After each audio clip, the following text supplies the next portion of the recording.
don't want, I don't know, be recorded, you can send them or something. But okay.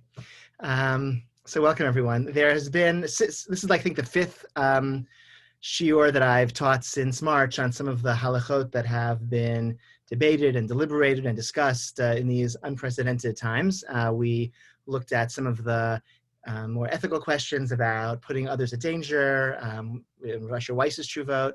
We looked at, what else? We looked at questions of weddings conducted without minyanim under conditions of quarantine. We looked at a lengthy tshuva by, or medium-sized tshuva by of Mayor Tversky about the prohibition against reopening shuls until the danger is abated. And and now, as the holidays are in front of us, I thought it would be a valuable experience to sort of discuss some of the halachic discussions that have taken place, specifically about the holidays. Okay, there are a lot of mitzvot, okay, that we have to take part in, a lot of ritual, and so there's been a lot of halachic discussion surrounding the holidays as well. So. So that's what I wanted to sort of share with you. I'm going to share my screen. I'll just we'll just go through a couple of resources. And the first document I'm going to share with you is something that document that Rabbi Reese here at the CRC prepared and has been adding to over the course of the spring and summer. And he has a section on some like Elul and Tishrei issues, and we'll see his approach to these questions. And then I'm a member of a rabbinic organization called the International Rabbinic Fellowship, and through that organization, I asked a series of holiday-related questions on behalf of the organization to a series of rabbis, and I have their answers. So we can sort of look at those together, and it's kind of interesting to see where they agree and interesting to see where they disagree. And if you want to know what we're going to do here, I have to show up to find out. Okay, no spoilers. And all right, no, I can't. We'll see. Okay. So what do I want to? Okay, so here's here we go. Okay. So this is the document that Rabbi Reese shared. Okay, so Tammuz. So he over the summer, but he's added to it. I guess I think the Tammuz version is I guess the most recent version of this particular document, but he started it earlier. So one piece here that I actually discussed with him directly, just in terms of Torah reading, he says that I'll show you. Right, if shul has other logistical concerns. And certainly if there are also inside minyan being held in the shul, it's certainly reasonable and permissible for a shul to choose not to bring a sefer Torah outside to a parking lot minyan and the like. So this was also sort of something that I raised with him, as you've noticed if you've been involved in our shul, we haven't always had full Kriyas Torah, full Torah reading for both of the minyanim that we convene on Shabbat morning. And this was something I discussed with him, and he felt that since it's a communal obligation, it doesn't have to happen at every single minyan that takes place in the shul. And if a minyan is taking place at a location where a Torah could not easily be brought, that's also a valid reason not to read Torah at that minyan. Certainly if it's being read someplace within the shul community that Shabbat, but doesn't have to be read at every single tefillah. We'll see another opinion that I encountered who said the opposite, but we've been relying on Rabbi Reese's lenient position here. Again, based on they're saying that Torah reading, it's a communal obligation. There's no individual obligation on any Jew to hear the Torah portion read on Shabbat. There's an obligation that the community has to, the community should have Torah reading, but not that any individual person has to hear Torah reading. And so if it happens in some form in the community, then that's fine. Obviously, it's nicer if it's done. Okay, so then he has a few other things, and what I want to show you here. Okay, El and Tishrei. So here's the guidance he says. Okay, for Rosh Hashanah and Yom Kippur. Oops, sorry, what was it? He writes, the davening can be abridged by omitting piyutim, with the exception of the piyut of Nisan Tokef, which is too essential to the this is a typo. It's essential, I don't know, something for many people to the Yom experience to be omitted. Okay, so in Nisan Tokef and Rosh Hashanah it's written, in Yom Kippur it's sealed. Who shall live? Who shall die? That's not actually a core part of the Amidah, right? It's a piyut, it's a poem that was written at some point in the Middle Ages and added to the Machzor. So he says this should be added, and he also says V'chen ten pachtuk on Rosh Hashanah and Unetana Tokef and Amitz Koach on Yom Kippur. Amitz Koach is the piyut of the avoda. That's when we the Kohanim, we all bow down as in imitation of the Kohanim. So every piyut can be omitted for the sake of making the tefillah more streamlined and shorter. And I guess the unstated, implicit reason is that we're concerned about limiting exposure to one another during a time of pandemic. We're also, if we're limited in capacity in our shuls, we have to cycle more services through in the same amount of time. So we need to pare down the service. So he says, take out all the piyutim. These liturgical poems, which are beautiful and lovely, but they're not the core obligation of the day. But leave in Rasana Tokef, leave in Amitz Koach, because what he also says, Ochez b'yad midat mishpat and the el orech din. Okay, so those are like if you just put a few in, you can fit a few in. Keep these in because these are like these poems express something so essential about the nature of the day, and therefore those should be put in even when everything else is being cut. The Sephardim don't have these. I think in general, as far as took out all these piyutim, this was not, the piyutim, I guess the history of piyutim is a very interesting story, which was like a very short version of the history of piyutim. These were in the early Middle Ages. This was like an age of incredible creativity with poetry, and there were very elaborate poems written for tefillah, to accompany tefillah and prayer throughout the year. And over time, many of these were taken away. We lost, we don't have such, we don't know the Hebrew well enough to really understand them well. And in the Sephardic halachic tradition, they just felt it was important to pare down the tefillah to the bare essentials, right? We don't add extraneous words to our core obligatory prayers. And so even the piyutim should be taken away. The Sephardic Rosh Hashanah Yom Kippur experience, I believe, what I've been told, is much shorter for this reason. But for those of us in the Ashkenazi tradition, these piyutim really are very definitional. Rosh Hashanah, right? The melody, the singing, the words, the powerful, the angels trembling, everyone passing under God's scepter like sheep, right? This is very, very evocative themes, very powerful language in these poems. And so, you're trying to keep your service shortened, but you also want to balance that with giving people some poetic expression for like some of the ideas that are just so core to their holiday experience. So he has a few there that he says you should keep it. In terms of blowing 100 tekiyot, we blow 100 tekiyot shofar in Rosh Hashanah. So he says you should do shorter. So he says 60, which is 30 and 30, right? We do 30 before the Musaf Amidah. We do 30 during the repetition of the Musaf Amidah. That gives us to 60. And then we do another 40 to have a nice round number of 100. So he says leave out the 40 at the end and just do the 30 before Musaf and the 30 in Musaf. Yeah, and maybe you can do the last 40 outdoors if there are other methods. The truth is, I think the CRC issued a update recently in which they're calling for even less shofar blowing than this. But again, the 100 is a custom that developed relatively late. The 30 before Musaf and the 30 during Musaf are more essential, and we'll see some other opinions. You can even shorten them even further. So which we'll encounter soon. Kol Nidre, he writes, can be done prior to davening with Zoom participation on the afternoon of Erev Yom Kippur. Okay, so Kol Nidre is that right? Which I think we're going to do in our shul. That is a spoiler. Okay, I think we're going to do that in our shul. Kol Nidre is a pre-Yom Kippur tefillah. It's also doesn't need a minyan. It's not actually a real tefillah. It's just a declaration, not an actual tefillah. There's no amidah of Kol Nidre. It's just a declaration that you make. So it doesn't require a minyan. So you can zoom in and everyone can say it from their home, and the chazan can lead, hopefully with a nice mic, with a beautiful voice from his computer. And then everyone comes to shul afterwards for Marav. But in fact, and the Sephardim, not only do not say Tana Tokef, they don't say, not all of them say Kol Nidre either, right? The Kol Nidre is actually a very, Sephardim do say Kol Nidre. They don't say Yizkar, but I think they do say Kol Nidre. But Kol Nidre was actually very controversial in certain times and places, and there were a number of rabbis over the centuries who said it should be omitted altogether. They felt that it lent itself to anti-Semitic conspiracy theories that Jews got together on the holiest day of the year and made a declaration that we didn't have to keep our word and didn't have to keep our promises. And so some rabbis said, yeah, it's just not worth it, let's take it out. There are other interpretations of what we're doing. It's not about, you just still have to keep your promises, but it's a way to, get out of certain, obligations that are not obligatory.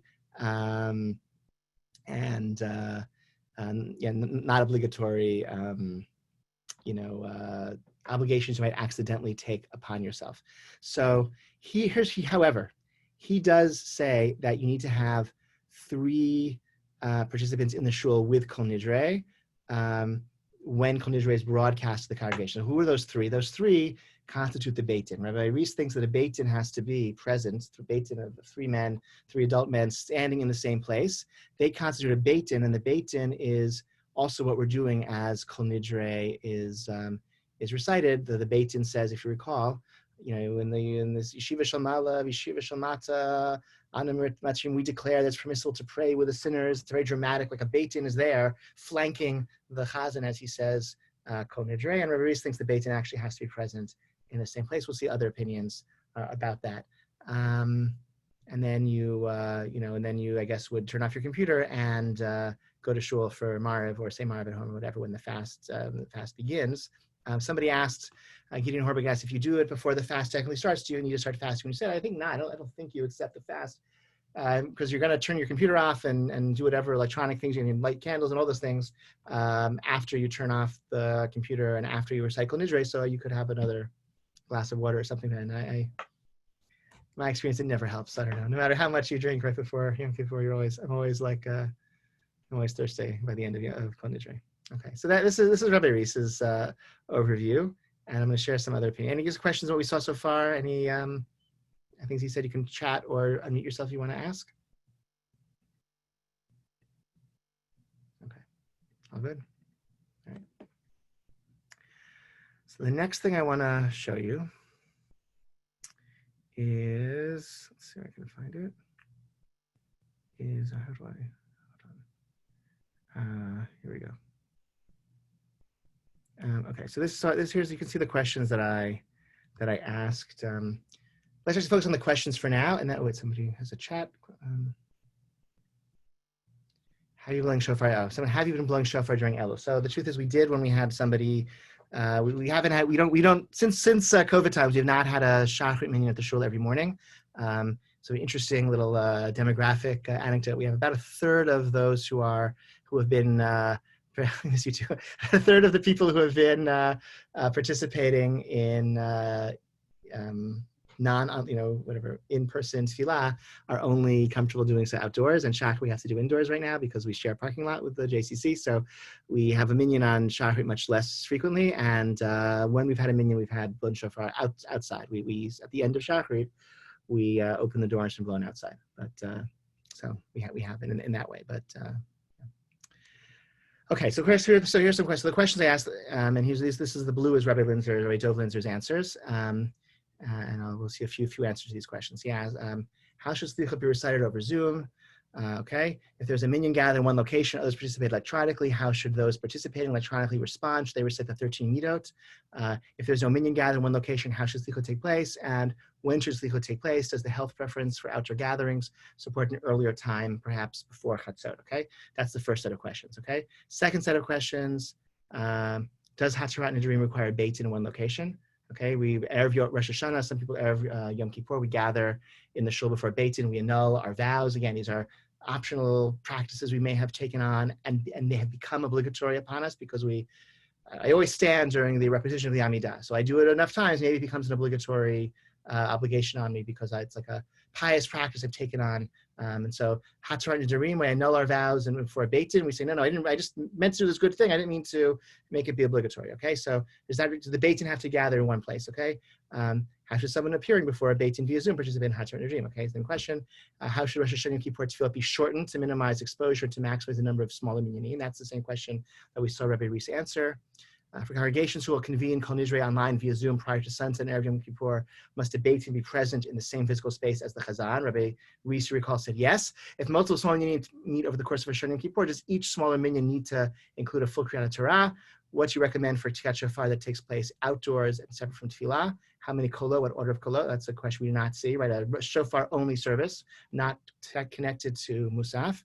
And that was the last of the questions that I asked. Okay, so these questions were asked like 3 or 4 different rabbis. These are Rabbi Linzer's answers. Before we do his answers, I want to do the answers of Rabbi Sherlow because he has a very nice introduction, and I want to sort of But we'll come back to Ray Linzer, and I have one other set of answers too. So that's our agenda, okay? So those are the questions. If you don't remember them all, that's okay, because we'll go through them slowly, but I wanted you to just get a sense of the scope of the questions that I asked. It was a cool experience to do this. So here's Rav Shurlo is I guess this stationery is some project that he has with Zohar. Zohar is a Israeli rabbinic organization, an Orthodox rabbinic organization in Israel. They sort of tried to present a more modern and user-friendly face of the rabbinut to the Israeli population. One of their most popular initiatives is they do weddings. They're all rabbinut, certified Orthodox official rabbis, but they are friendly and, nice to people when they do weddings. So that's like a major service they provide.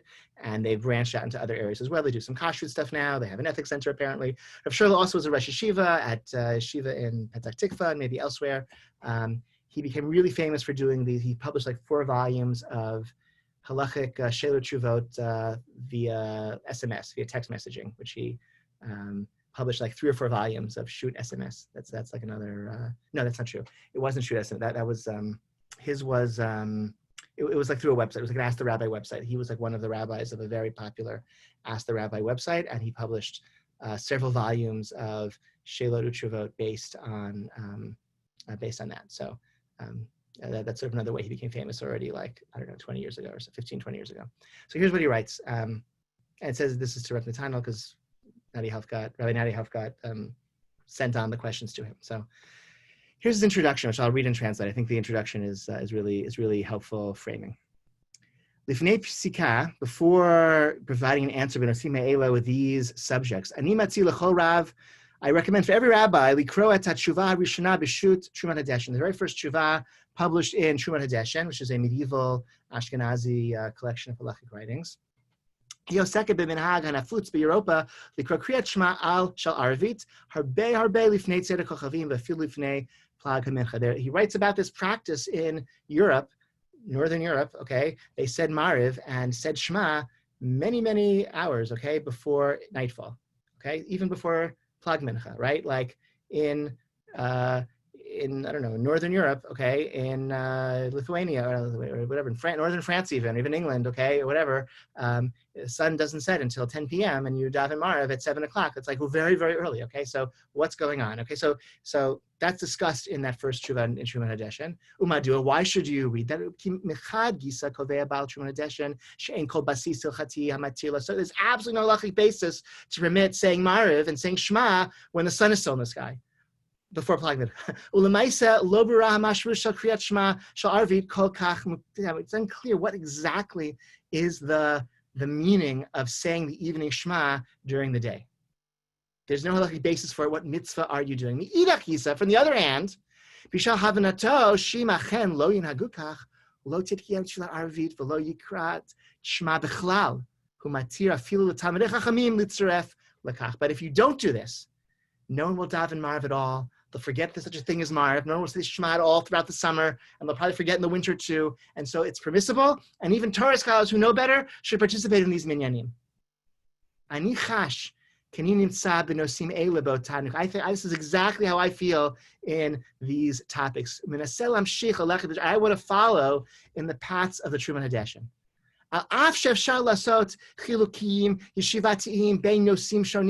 Okay, even though you can make chilukim, you can make very precise distinctions that are very yeshivish, okay, between all the various topics, bisodo shel davar, the fundamentals of what's going on here, domim l'hafli, okay?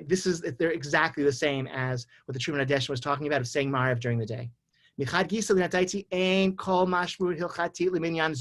Zoom is nothing, okay? You can't do anything over Zoom. It has no halachic basis whatsoever. The Ein Kazed Davar Cloud doesn't exist. It's not a thing that exists in the world, minyan over Zoom. But not only that, Ela Shani, so there Shagam Minyanei Mefarsot L'Minei Eina Mitzarfot Mivchina. I also not such a fan of was very popular in Israel during quarantine, the balcony minyanim, where you have like 3 people on each balcony and they can all see each other, whatever. Okay. He thinks that's like overdone. On the other hand, if there aren't any substitutes like this, like the prayer will be lost. So we have to go as far as possible to give some mashma'ut, some significance, to find some significance, to declare there is some significance to these online gatherings that are taking the place of like the real halachic rituals that we would normally do. But there's still boundaries, okay? So what are these boundaries? So slichot, he says, Bishel ha'ovda, sheslichot ena musag hilchati, lo tzrich latzeit yabam yidei. So slichot, it's not a halachic obligation. There's no person fulfilling anyone else's obligation. V'minad yud gimel midah bichlal v'vinyad b'frat he yisod kabbali, and the yesh l'kal miod, and the 13 attributes, it's a Kabbalistic tradition-based thing. It's not, and saying with a minyan specifically is not actually in the Talmud. It requires a minyan. Yesh minyan shepalel b'shar mukusharim b'drachim electroniim v'vadai shem yochlim litzaref. So if there's a minyan in one place and everyone else is participating in slichot electronically, they can also say everything with the minyan, say the 13 attributes. Hashem Hashem kol rachum v'chanun.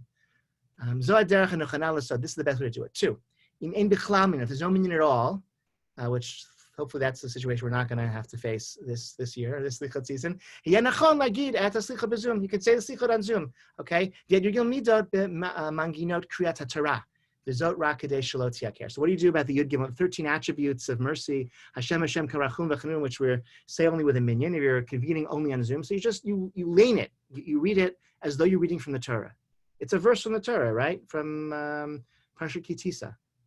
Hashem Hashem karachum v'cherach ha'payim chesed ve'emet notzer chesed ve'alafim. So just lane it as though you're reading those words from the Torah, and that's what you do, since you're not like saying it as though it were a tefillah that requires an actual minyan present in place. The gabi shad hachatzot lo tzrich liot hevdel bein ma shekila noheget tamid lebein hashachshav. So in terms of the timing, no reason to change. Our shul, we've been very strict about slichot only after midnight, halachic midnight, and he sees no reason per se to change that this year. Okay, that's question 1. Questions, comments, question number 1. Do you have to finish the second pasuk if you're, that's a good question. Good question, Anne. Is that Ann Levinson? Yeah. Yes. Hi. Okay, good question. Right after the Erev inspection, so transition testing, a great question, right? When we say the 13 attributes as a prayer, we stop the last verse, because the Torah says, God will not forgive, and we say it when we daven it. We say, "And God will forgive." So it's an illusion of that. I think we would not repeat the full second pasuk, but I'll get clarity on that. That's good. Before Slichot night, we'll figure that out. That's a good question. Okay. Hatrat Nidarim, annulment of vows. Hatrat Nidarim mechayevet nechachut fizit b'fnei beitin shnimtza mekom echad. So he thinks Hatrat Nidarim, to annul your vows, you have to actually be present before a real beitin, okay? It's all in one place. 3 men in one place, you're there with them. Lumatzot, Hatrat Nidarim haklaliti hamipukpeket me'od mivchinach. But what exactly are we doing when we all gather together, 20 of us at a time, and we all make this personal declaration, oh, please annul my vows? It's supposed to be, if it's an actual, real legal ceremony that I'm doing before a beitin, then I have to say it directly to the beitin, okay? And I have to actually like specify what my vows are that I want to be annulled. But we do in shul of like everyone all gathered together saying all in unison, Hatrat Nidarim, what is that halachically? V'yoter tekasi, it's more like a ritual. Ma'od shebeh shna shavra gam nimsara moda'a b'fnei beitin beitadin v'hilo hugbala bizman. And furthermore, I'm glad he said this, because I've always wondered this. If you recall, at the end of Hatrat Nidarim, after the Beit Din says you're forgiven, we forgive you, the petitioner, we say, and in the future, I want this to go forever in the future, that no vow that I make will fall upon me. So if you said it once, you should be covered for this year anyway. So, okay, so you don't have to be so technical. You already said it last year.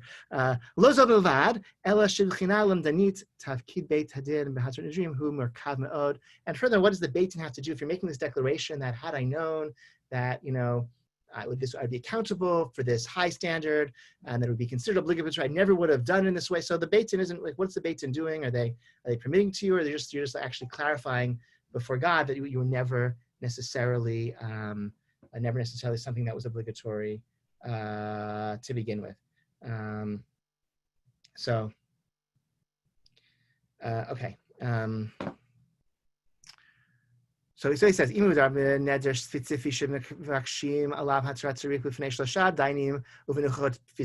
actually something that you thought of, like, oh my gosh, like for example, I always stand during all of Nila, but I'm getting older this year and it's a little harder for me to do that. And I don't want that to be considered obligatory. So, okay, that you have something in mind that you want to, find a beit in. You can do it outdoors, wear masks. You can do Hatzar Devarim for an actual beit in. If it's a general recitation of Hatzar Devarim in general, so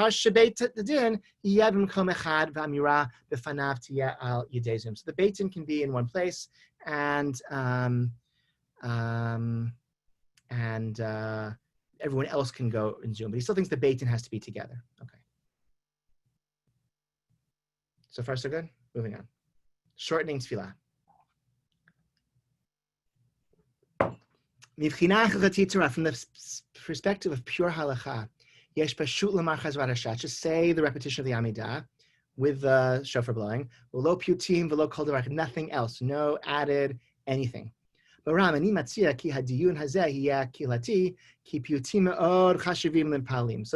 this is actually not really just a rabbinic decision. This is a community decision because people really are very attached to their piyutim. So he says, so if you can do it, like let them vote, have a vote on which piyutim to say. Okay, that's a cool idea. If that's not practical, so he said,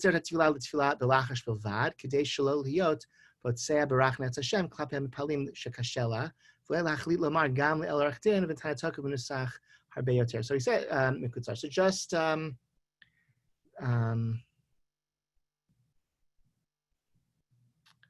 if you can't reach, better to like maybe avoid the repetition altogether, lest it lead to like a conflict in the community of like, I want this piyut, I want this piyut.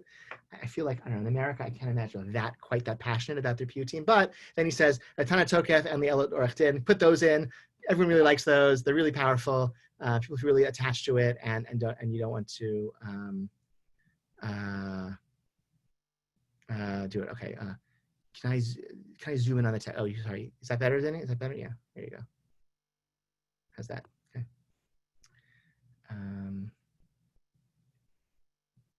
Or share a link to the document. I can share a link to this document. Let me. Well, can you read now? Again, I'm gonna. That's better for me now. But Gam v'gam. Okay, do both. That's true. It's not. They're not mutually exclusive. Good point. Let's see what I can do. Hold on. It's just hard to do all the sharing while I have all these windows open. It's like sort of the. Hold on. Carly, very good. Thank you. Okay. Thank you for that. Hold on. Let's see what I can do to.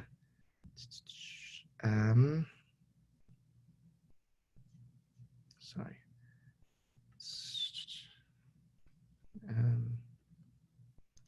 Share.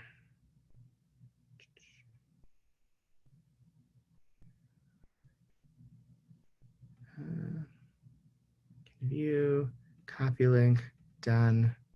Back in the chat. Here you go, guys. All right. Okay. Thank you for asking.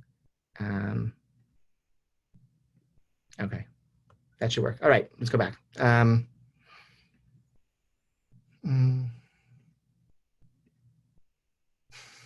Okay. Siyat Kitcher Tefillah, Kol Nidre. All right, here we go, Kol Nidre.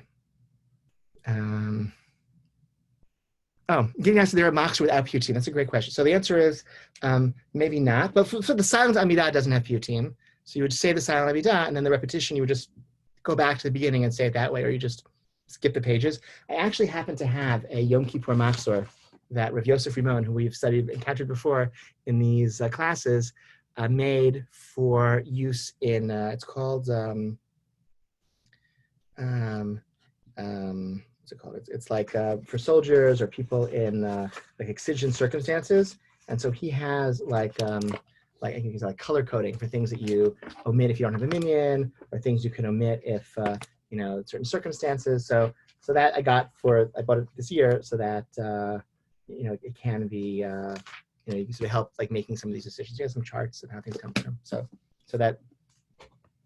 But and actually, the RCA prepared a template for a document which has a list of all the prayers and all the piyutim and the pages they all appear on in Koren, Arscroll, and Birnbaum Machzorim, and they sent it to all the rabbis, and we can like take out the ones that we skip, and so everyone can have, and then we can print out copies and share copies, and you can go through this document, and it'll just say, go from this page, skip to that page and that page, and it'll only list the piyutim that each congregation decides. So it has all the piyutim listed with all their pages, and we're supposed to like go and delete the ones that we're going to skip.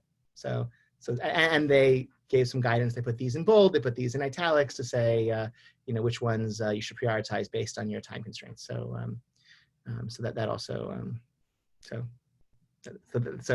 those who come to that will be, such a document will be shared with our congregation. Kol Nidre, he says, so Kol Nidre is even less than Hatarat Nidarim from a halachic perspective. Okay? Even though so emotional, okay, such powerful music halachically, even less than Hatarat Nidarim.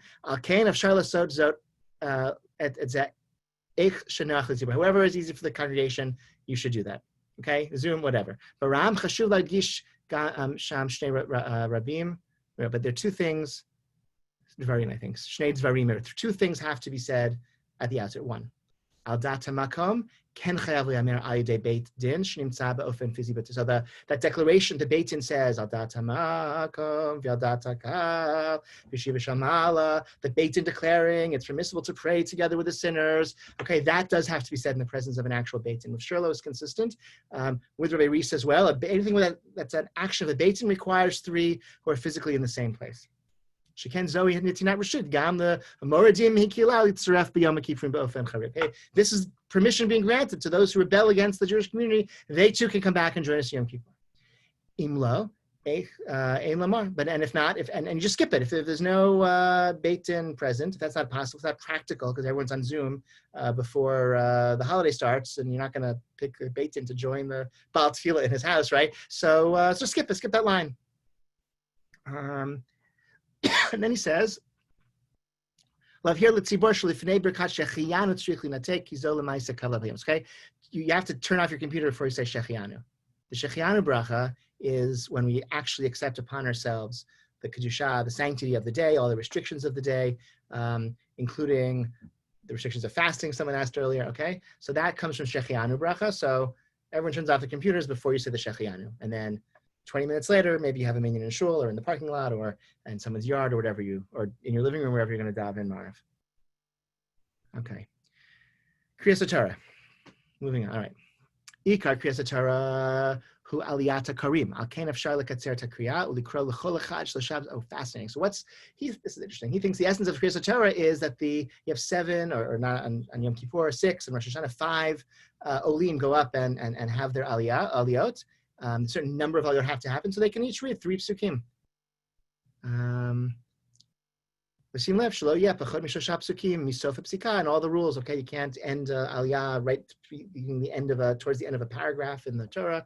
All those rules about how the aliyot are divided, but they can read very short aliyot, and that way have the number of aliyot that you should for that day, and just don't read the full parsha. Okay, we could do that at our shul I just thought about this. We could do this on a Shabbos morning. We don't have a full laning for this first or second minyan, but we can still, nonetheless, we can have a call 7 olim and let them read, or divide, what we can do into 7 aliyot. Okay, so he thinks you can do that in Yom Kippur also.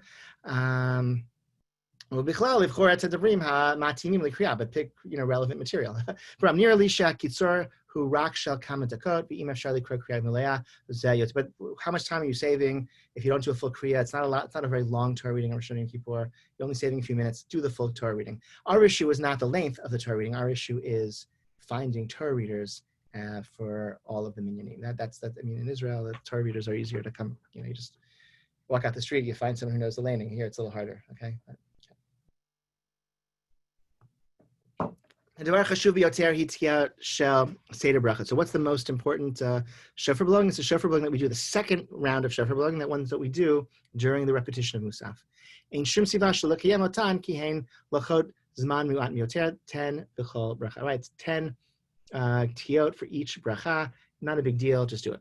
And if you do like a special shofar blowing service, do 30 blasts. That's your basic blast. If you do and we're going to do an afternoon shofar blowing on Sunday, and that's how we'll do it. Okay, questions on Rosh Hashanah? Any comments? Then we'll see some other opinions. Anyone? Okay. This was, okay, so that's, oh, wait, I gotta chat. I listen outside your conversation, but was wondering if you can discuss the summation, this philosophical issue of the invention of halakha. Yeah, what do you see as the theological and sociological implications of that within Orthodoxy right now? New consensus, more rifts, also bring Israel diaspora closer, farther apart. That's a great question. That's a great question. I think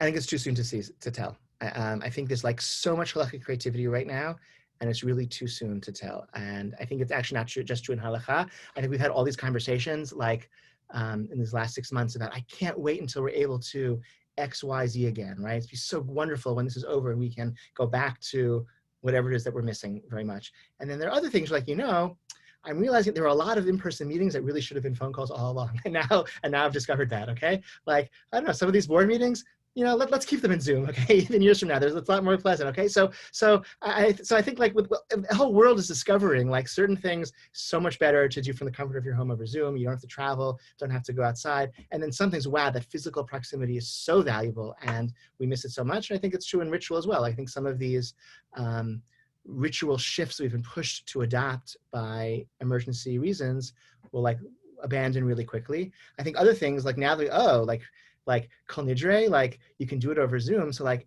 I don't know, like maybe next year, like maybe forever, like why don't we broadcast Kol Nidre for people who can't come to shul? Okay, at least, right? Start Kol Nidre 10 minutes early, set up a camera and broadcast it to people who can't make it to shul. Like why not be more inclusive in that way, right? I don't know. We've been broadcasting Mincha Marav over Zoom now from our parking lot. Like why don't we continue doing that when this is over? Like, what is that, right? It's like an extra 2 minutes to set up someone's camera, someone's phone as a camera, right? So I think like certain things we've learned, like, oh, like this, we could have done this all along. Let's keep doing this even after. I think other things we'll try. So that's like the beginning of an answer to your question. I think it's too soon to tell. I think that, but there's a lot of creativity halakhic creativity that's been created from this moment. And but I think we'll have to see the impact. And I think also like the non-Orthodox shuls have really pivoted in a very dramatic way, mostly to online tefillah gatherings. I think that's also going to be very interesting. Like in the short term, that's worked out very well for them. I think like the ones who've done it well, but it also I think has like, once I'm logging on to my Shabbos tefillah, why do I have to go to my local synagogue? I can go to like Central Synagogue in New York and hear Angela Buchtal like lead tefillah. Like what do I need my local synagogue? Once I'm online, I have the whole world to choose from. What's the value of my local synagogue? I think that's like a question that like they're confronting. And it also reminds me a little bit about the move the conservative movement made in the 1950s to permit driving on Shabbat, which in the short term meaning like 30 years, was like really great for them because they took over the suburbs. But in the long term, I think it undermined the possibility of having Shabbat observant communities and within walking distance from each other and the type of social capital that built. So I think, I don't know, I think things that it's like in the passage of time, we'll have to evaluate how this moment shifted things. So that's my preliminary answer to your very, very thoughtful question, Sarah. Okay, let's see some other perspectives. Going back now, I guess the next I want to show you is Rabbi Love because he's short, and then we'll end with Rabbi Linzer, who's a little bit longer. And okay. Okay, here we go. So Rabbi Love, I called him and he gave me the answers. Okay, so you can see. So in the Courier font is let me also share this with you.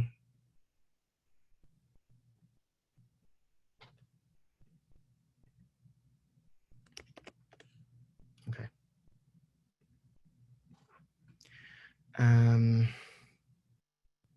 Okay. So I can see all the animals. Okay. The Courier font is his answer. So how should Slicha be recited over Zoom? So he says, should they recite 13 minut if they're participating over Zoom with the minyan present? He says yes. Okay. If there's no minyan present at all, he says skip the 13 minut or lane it, meaning just read it from like as this is exactly what Rav Sherlow said as well. When should Slicha take place? Does health preference for outdoor gatherings support an earlier time? He says can be earlier after state. Meaning, just to clarify this, normally in a normal year, we would recite Slicha at like 1 a.m. and maybe 30, 40 of us gather in the shul at 1 a.m. If we're going to meet outdoors, which is the preference of our community and the healthier way to do it, so maybe not as comfortable to meet outdoors at 1 a.m., but maybe we can meet at 10 p.m. So people are, I don't know, it seems a little bit safer and a little, I don't know, just more reasonable. And so can that weigh into our shikulim for an earlier time for slichot, even though normally we, at our shul at least, we're pretty strict about not doing slichot early. Okay. Does the Tartan require a beit in one location? Here's what he says. No, okay? But beit-in should be listening at the same time. There's a question, okay? So he says, basically you have to have a beit-in designated, but they don't have to be in the same place. So, it's, so Avram, Yitzchak, and Yaakov are my beit-in, and they know they're designated as the beit-in, and they're all listening on the Zoom call, and they hear the congregation say Hatzar in the dream. So he says, he sort of went off on a little digression here. He said people used to be lenient about answering amen to a bracha that they hear on the phone when phone calls were analog. He was like the sense that the sound was traveling through the wires, and in some ways it was. Now people are more strict. It's all digital. It's just ones and zeros. Sound used to move, now not even the same sound. It's a reconstructed sound based on the digital information passing through the wires. But for this, it doesn't matter, okay? Because they hear the words, they know that they're a beit-in, they're joined as a beit-in. How should someone appearing before a beit-in via Zoom participate in Hatzar Dream? Groups can recite together. That's fine too online. So same as normal. Everything can be online, and just the beit-in knows that they are the beit-in. How should Rosh Hashanah Yom Kippur Tefillot be shortened to minimize exposure to maximize the number of small team? Don't say a team. Nothing needs to be included, not even Rosh Hashanah Yikatev, okay? Nothing. There's nothing that needs to be said. He's not saying you can't say it, but like you have constraints. You need to fit in 4 minyanim in the time that usually had 1 minyan. So cut out what you have to cut out, and none of the piyutim are obligatory.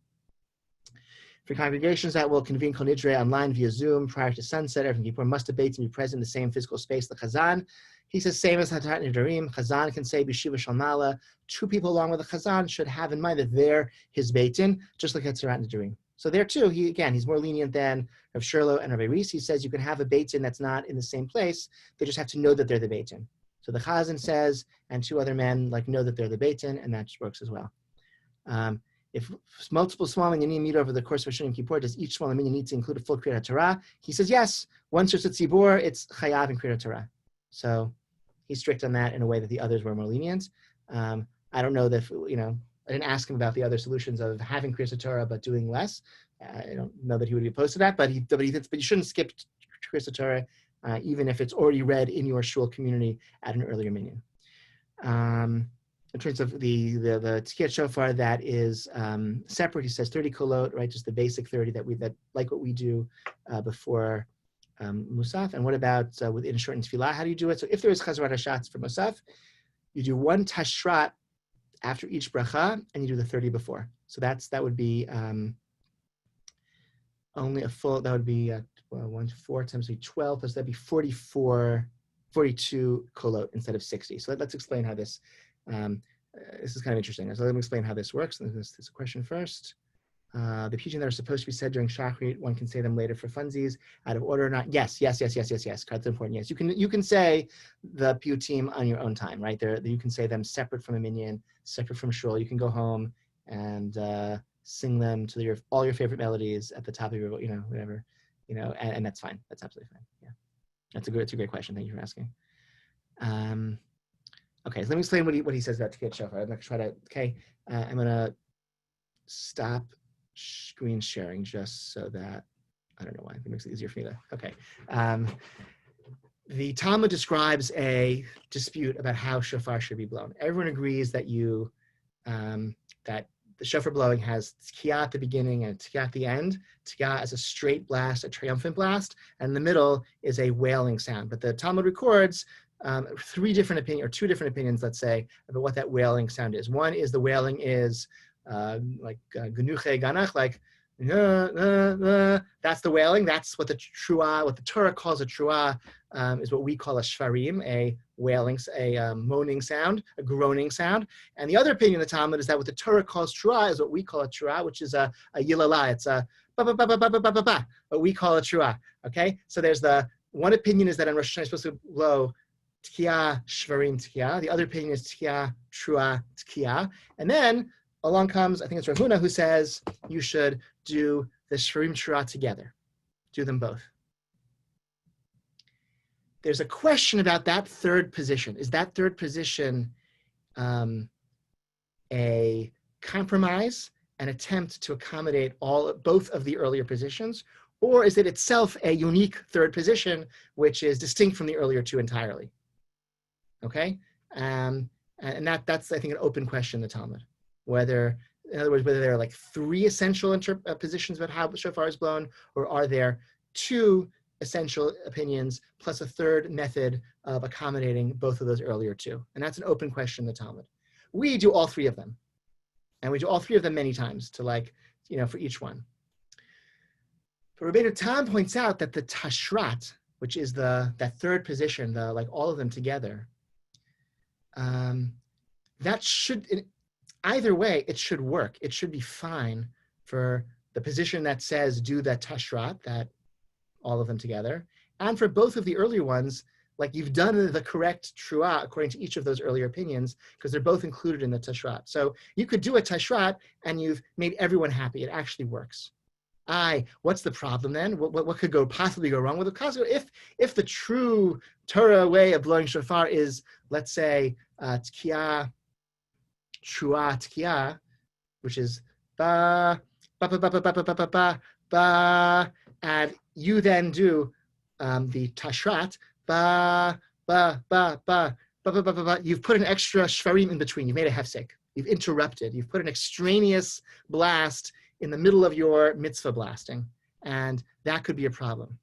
But Rabbeinu Tam says that wouldn't be a problem in the repetition of the Amidah. That's only a problem because you've already said the bracha before Musaf, and you've done your 30 blasts, and all the different permutations before Musaf. So you've fulfilled your basic obligation of the mitzvah already before Musaf. So blowing again during Chaz v'Rashat, even though that's like the best way to blow because it's accompanying your tefillot, from the perspective of fulfilling the mitzvah of shofar, you've done that already. You don't have to be as concerned about a hefsek, about an interruption. And so Rabbi Love, citing Rabbeinu Tam, says when you blow the shofar during repetition, just do the tashrat rather than the way it's customary. And that saves a few minutes. It saves a few minutes. I don't know if it really matters, but on the other hand, it's kind of awkward to blow shofar with a mask and out the window. And so maybe shaving off a few blasts from how we do it maybe is a good idea anyway. So that's Rabbi Love's suggestion, which I thought was kind of clever. And let me go back to sharing my screen. We have a few more minutes. Let's do one more. Okay. Let's do one more.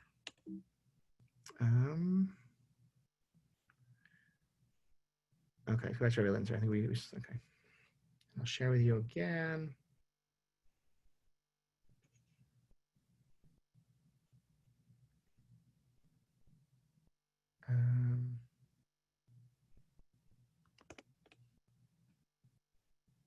Okay.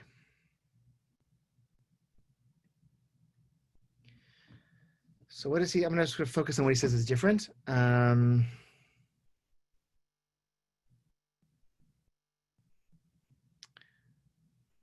So he says, in terms of Zoom, if it's a minyan in one location, others are participating, he writes, my position is that if there's a minyan in one place and the shliach tzibur is with the minyan, then participation via Zoom counts as being part of the minyan. This is actually one step further. Okay, see my discussion, the sources below. So those participating by Zoom can say the 13 midot. They can even say Kaddish Rabbanan and Kaddish Yatom. This is not a shliach tzibur role, but something said in tzibur. Evidence being that it used to be said by all the mourners together, and more to the point, isn't said if there are no mourners, right? So he thinks that mourners Kaddish can be said by somebody participating in a minyan over Zoom. That's true throughout the year, he thinks that, provided there's a minyan present in one location. So that's an important position. And so certainly they can say participate in slichot in any way that they can as well. And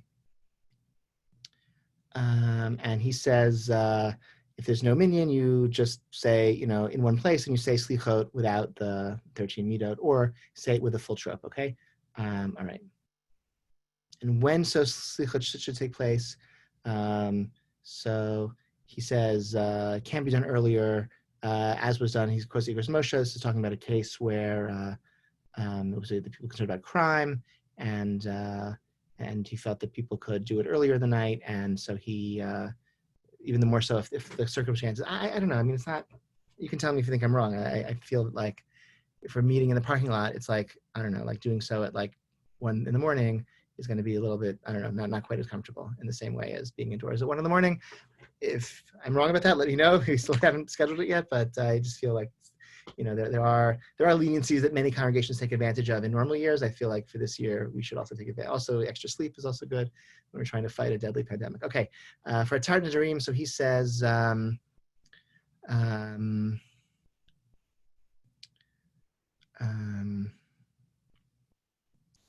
So he says that since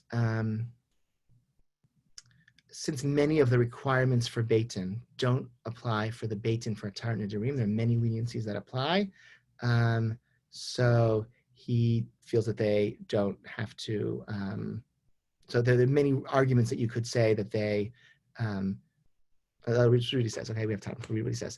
So does the Beitin have to be one place? Yes, he says. So he's different than what Rabbi Lev said. So he says, yes, obviously this is something that can only be asked in a modern context. All the sources, when they speak about the Beitin, say they sat b'makom echad in one place, or they gathered b'makom echad and became a Beitin, right? All of our early sources, assume that. The Nusach HaKiyam Shtarot is Motav Talta Havina. We sat down together. That being said, the Beitin for Hachar Nedarim is different. It can be standing. It can be done at night. It can have krovim. You have relatives on the Beitin. Wow, there's even a question about a woman being on a Beitin for Hachar Nedarim, which wouldn't be, for other Batei Din. So one could question the need to be together. So okay, nevertheless, I believe without this, they don't have the status of a Beitin at all. And many poskim say that we can permit the psulim about only because they are kasher in other contexts, meaning that they still follows the basic structure of the Beitin. Okay, it's possible to argue that ultimately, fundamentally, Hachar Nedarim is by one person, and the Beitin is doing some supporting role. It can't be a different place. Now, it seems to me that one who wants to argue that and to say they don't have to be one place, alav levi raya, like that's like a real chiddush. You have to bring proof. Prove it to me, okay? Just because it's lenient in A, B, and C, D, E, F, G ways doesn't mean you can add this leniency without proof. One could combine the unusual status of the Beitin above with the idea that this is not a real Hatarat Nedarim and do a Beitin via Zoom with the members in different locations. Anyway, I would say if someone has a specific neder or a real concern about a neder in mind, they definitely should not do it, which is what Rav Shurlo, that's the decision he made as well. And two, it should be clear this is being done just as part of the ritual that doing with the Beitin on Zoom is of questionable validity. In other words, you can do it as long as you tell people that it's not for real. Okay, so he's comfortable with it as long as you tell people it's not for real. Recall, Rabbi Love felt that it could happen even via Zoom as long as the Beitin knows about themselves that they're the Beitin.